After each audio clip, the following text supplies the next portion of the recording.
Railway station पर भूतों की बारात। एक रामपुर नाम का गांव था। गांव से कुछ ही दूरी पर एक भूतिया रेलवे स्टेशन था।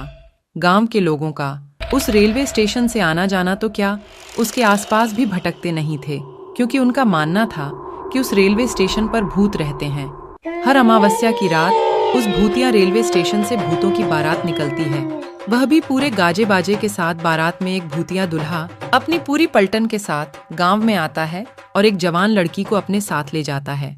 आज फिर वही मनूस अमावस्या की काली रात आ गई। घर में एक जवान बेटी है, कैसे मैं उसकी रक्षा करूं? घबराने की कोई जरूरत नहीं है। मैंने घर के सभी खिड़की दरवाजे बंद कर दिए हैं। कोई भी दरवाजा खटखटाएगा तो खोलना मत। आज हम में से कोई भी पूरा रात नहीं सोएगा।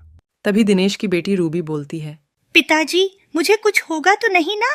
मुझे उन भूतिया बारातियों के साथ नहीं जाना। मेरी बच्ची, तेरे माता पिता के होते हुए तुझे किसी से डरने की जरूरत नहीं है। पूरा गांव दहशत से अपने अपने घर में छिपकर बैठ जाता है। तभी गांव में ढोल और शहनाई की आवाजें आने लग जाती हैं। आवाज इस भूतिया बारात की ही थी, जो रेलवे स्टेशन से निकलकर गांव की तरफ आ रही थी। गांव वालों, दिखाई और सुनाई नहीं देता क्या? तुम लोग को तो देखो, बारात आई है। हमारा स्वागत नहीं करोगे?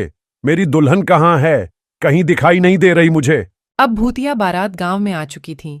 सुनीता अपनी फूल जैसी बेटी को एक कोने में छुपाकर बैठी हुई थी। तभी भूत आगे की तरफ बढ़ता है और जोर जोर से हंसने लगता है।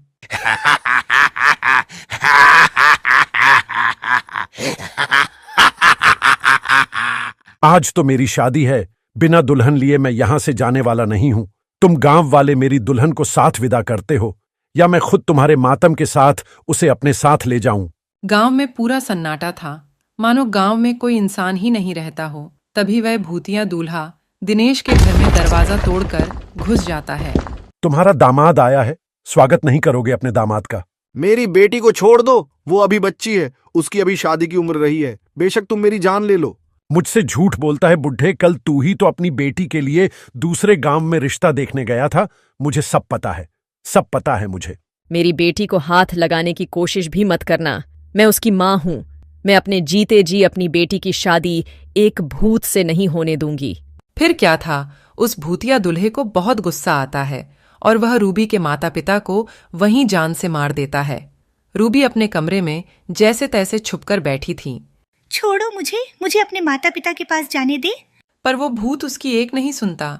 वो रूबी को अपने साथ उसी भूतिया रेल स्टेशन में ले जाते हैं। अगली सुबह होते ही प्रियंका और उसके परिवार के सांस में सांस आती है। कल तो हमारी बच्ची बाल बाल बच गई, पर जो रूबी के